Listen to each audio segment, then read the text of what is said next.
Hey there team, welcome back to the channel. Welcome to my overview of Path of Achra. I think that's how you pronounce it. That's what we're going with. So I do overviews. I look at the first 2 hours of the game. I have a whole spiel about giving things a fair go, right? Occasionally, I fall down a monstrous rabbit hole. I bought this on a whim in the middle of the night at like 2 AM, a couple of months behind, and all of a sudden it sucked up about 4 hours of my time. So is it worth your time, worth your money? Yes, absolutely. This game is addicting as crack and incredibly complicated systems under the hood. But as far as a front end goes and the interfacing, it's only as complex as you really want to let it be. Easy enough to start playing and learn, but a depth that is bottomless.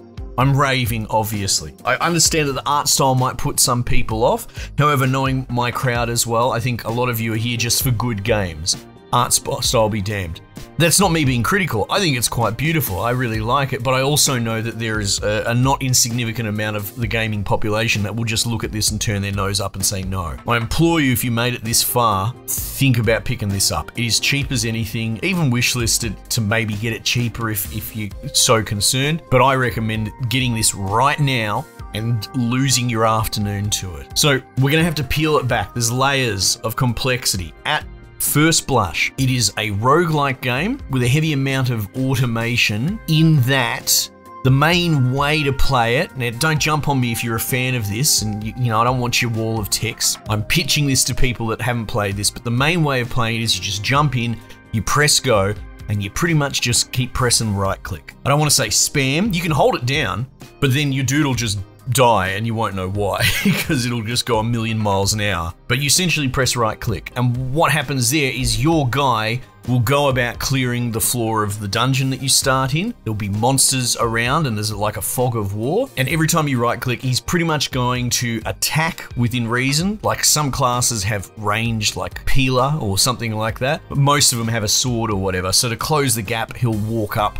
and he'll stab the dude. If he's next to a dude and you press right click, he'll stab him. If there's no one there, he'll go find someone. It's pretty much that. You just keep hitting right click. There's a very robust log of actions because one turn is probably a bit deeper than you might realize at first. But that's how you go. That you basically just go like that. Your dude will go around, he'll clear the floor. Once he's killed everything, right-clicking will essentially hop him to the exit, so he doesn't have to walk 20 steps or whatever. And once you get to the last floor of a dungeon, there'll be some little, you know, treasure bags around, so the loot is on the last floor. And it varies. It could be 1 or 2 items, it could be 10. I mean, it depends on the dungeon. So you do that, you fight through the floors, you get your loot, then it puts you in a sort of overworld screen you'd be familiar with from roguelikes. You can pick the next path and it will tell you what sort of enemies will be in that dungeon, and it will tell you what sort of rewards will be in that dungeon. So you might find as you get more hardcore at this game, you'll spend some time there mousing over everything, because what things do is incredibly complex.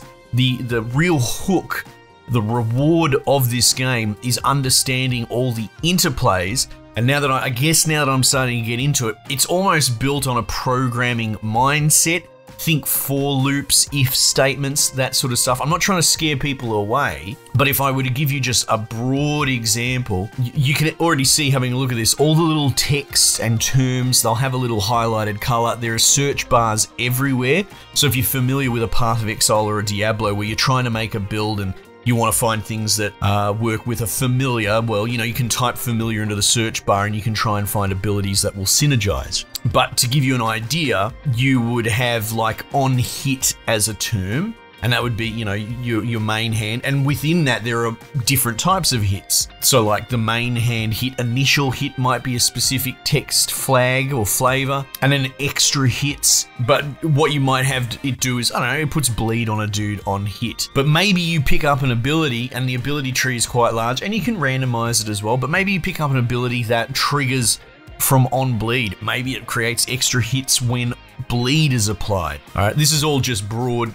high-level concept. And so what would happen there is when your dude hits someone, you know, it'll proc the bleed, but then the bleed will trigger an extra hit, and then that hit will go on. And I don't know if you can create infinite feedback loops. I'm pretty sure you can't, because that would crash the game. But you can create humongous chains, and that's what it is. It taps that Risk of Rain power creep, and you can have some blinder runs where shit's exploding all over your screen and you have no idea what's going on. Even with all these hours I've put into it, I'm still really quite service level on a lot of the interplay, and that's the point though.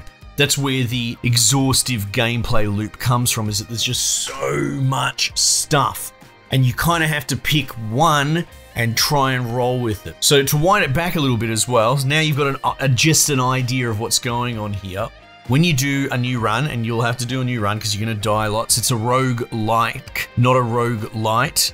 I suppose the meta progression is that you can unlock new starting characters, but that's it, which is great. Like, as far as the loot table and the monsters and the run, it's all roguelike, which is great. This is something that we're starting to forget these days with the outsourcing of meta progression, but that's another whole conversation. Essentially, you pick from 3 starting cornerstones.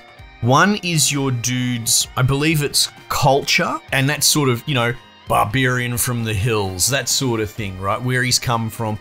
And you get all sorts of wild initial abilities that come from that. Like, I think the very first one is some sort of wanderer, and he gets like this woolly creature sidekick. It's essentially a big bloody dog llama thing.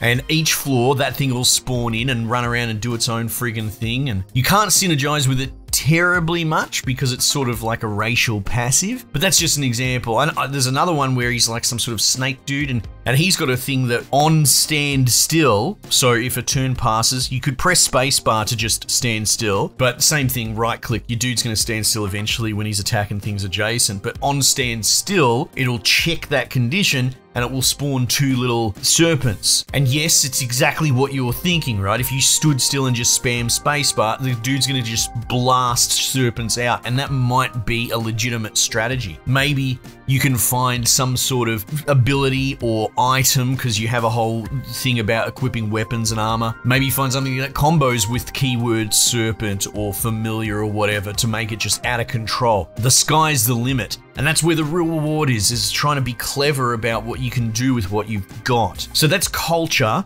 Then you've got class, which, you know, is a little bit more self-explanatory. There's some basic warriors in there. I think I was just playing a Myrmidon before, and he's more like blocks fairly aggressively, like has a double block against ranged weapons. So, you know, it gets quite niche, but the point is, these are just little hooks that you don't necessarily have to even leverage, but going into it, they might actually be the on-ramp to starting an insane combo chain. There's a dude I was just playing, he's some sort of warrior, but he despises the idea of prayers during combat. That's another ability that you have we'll get to, but if you were to use a prayer while there are enemy around, he'll do damage to himself, right? So a bit of a negative, but he's also got a bonus. Something like, I think if he blocks, he does damage to adjacent dudes. Prayer is your only real active ability.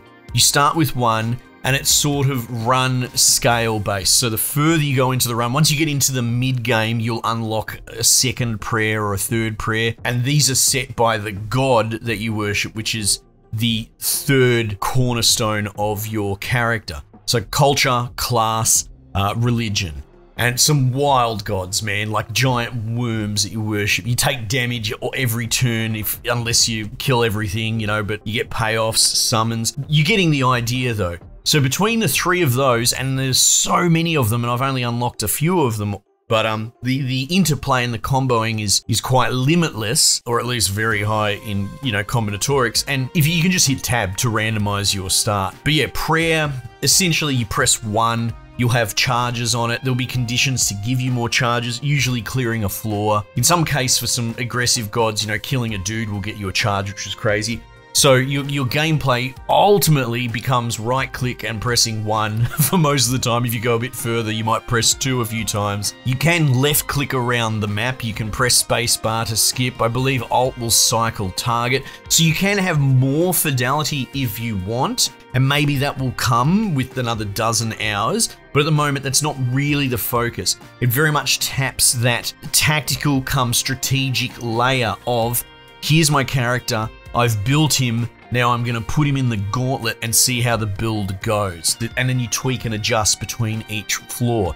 That's sort of what attracts a lot of people to this type of game. Not really an idler, more of a, you know, make your build, run your build. Something else that's really quite inspired, I talked about charges on prayers. Like, I think normally the first prayer that everyone starts with has like 3 charges. And the charges, again, generally you have to clear a floor, so they're not super common. Now, if your character dies, you lose all your health, and you have all your charges fully charged up for prayer, you have this divine intervention sort of second chance thing. It'll take all your charges and your god will intervene and essentially resurrect you. And yeah, if you can come up with a clever way to generate these prayer charges like on repeat, you can spam being resurrected 6 times in one floor. I've done it by accident. Arguably, if you're being resurrected 6 times in one floor, your run's probably fucked anyway. The point is, the sky's the limit. There's all these mechanics, all this interplay. I've barely even touched on it. You know, yeah, you can have a million little cultist followers going around. You can have self-damage things. I had this weird teleport build at one point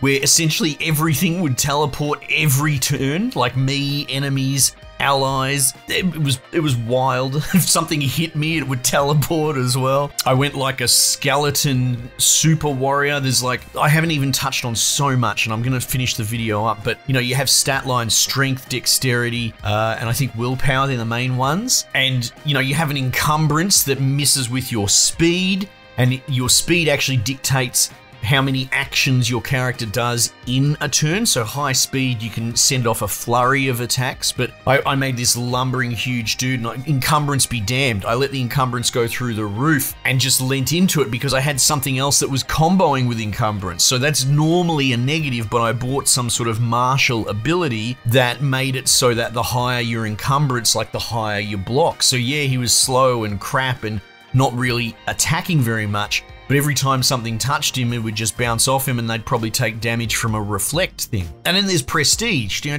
Martial's a class, but you've got all elements. You can do a full-on lightning build. I did an on-step lightning build. So every time my dude moved, it would basically electrocute frigging 15 dudes on the screen. As soon as he stopped and stood still, he was in a bit of trouble, but as long as he's cruising around, he was zapping everything. And say you put like 25 points into lightning, you can do a prestige specifically in the lightning tree. There's some combo ones, there's some interplay ones, there's you know, familiar ones, for example. If you get lots of different familiars from different sects, you can go into a prestige class and try and win. There are naked runs. There are things that give you bonuses for not having armor. There are like bare-fisted monk ones. There's range, there's melee. Anyway, it's really cool, and it's not what I would say obscenely overwhelming. As a necessity of where the gameplay draws its depth, has a million different things going on, but it's not for you to know them all, not in the beginning at least. It's for you to go, all right, I've read this line of text, this gives me poise, maybe I'll make a poise build, all right, look at this, there's an armor piece in one of these next dungeons that gives me extra poise. Right, I'll go there, I'll do that dungeon, I'll put that armor piece on, I'll start building a combo. It's as simple as that. That's where it starts, and then down the rabbit hole you go, Alice. Anyway, at a certain point, I'm just ranting and waffling. I could keep going. This game is absolute crack, and I suggest you get it right now. Anyway, team, might just leave it there for the time being, and I'll catch you guys on the next one.